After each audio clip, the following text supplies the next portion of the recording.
Mtakumbuka kuwa mwezi Oktoba 2025, waziri mwenye dhamana na masuala ya kazi alitangaza amri ya kima cha chini cha mshahara kwa sekta binafsi kupitia gazeti la serikali namba 605A la tarehe 13 Oktoba 2025.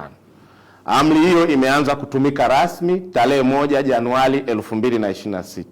Aidha, kupitia taarifa hiyo iliyotolewa na Mheshimiwa Waziri tarehe 17 Oktoba 2025, alieleza kuwa kima cha chini cha mshahara kimeongezeka kwa wastani wa asilimia 33.4 kutoka wastani wa shilingi 275,060 hadi kufikia 358,322. Ongezeko hili ni wastani wa jumla ikilinganishwa na kima cha chini cha mshahara kilichotangazwa mwaka 2022 ambapo kimefikia ukomo wake tarehe 31 Desemba 2025.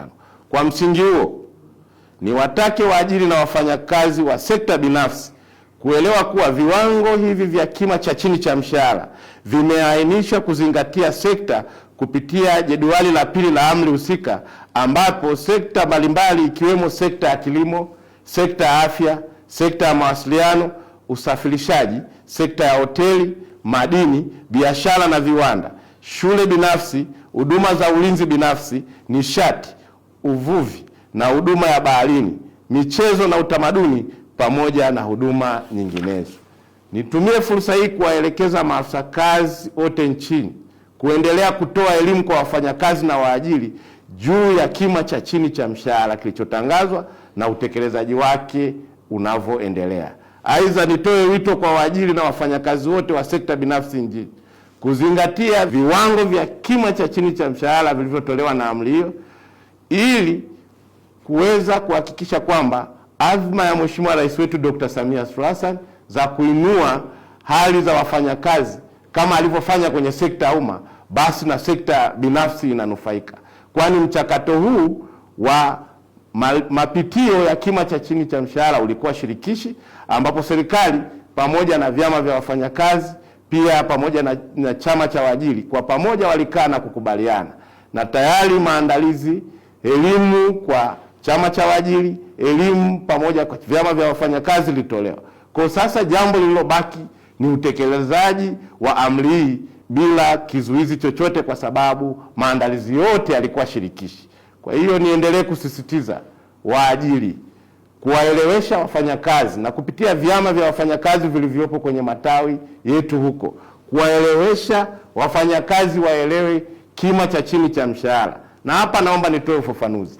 Kima hiki cha chini cha mshahara kinatofautiana sekta moja hadi nyingine.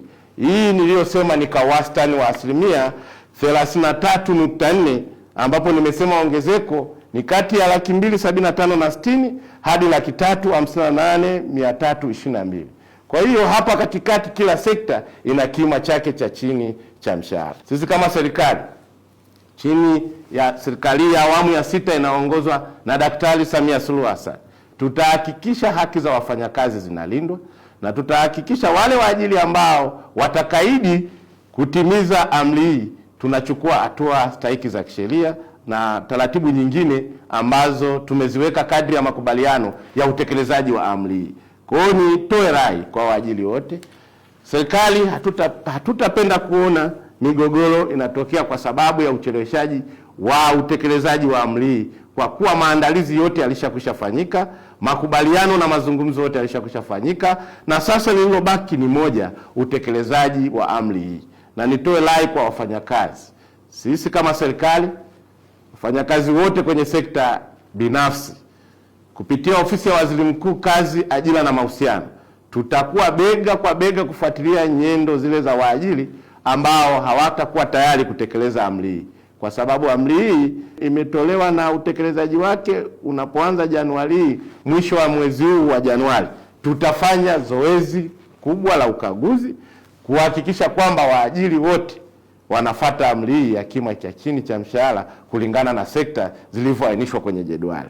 Serikali ya awamu ya 6 inaongozwa na Daktari Samia Suluhu Hassan itaendelea kutoa ushirikiano wa hali ya juu kwa waajiri, lakini pia wafanyakazi pamoja na vyama vyao kuhakikisha kwamba mazingira ya kazi na hali ya wafanyakazi yanaboreshwa haki na stahiki zao zinasimamiwa ipasavyo ili kukuza tija na ustawi wa wafanyakazi katika taifa letu la Tanzania, ukizingatia sasa tumeanza utekelezaji wa dira ya taifa ya 2050.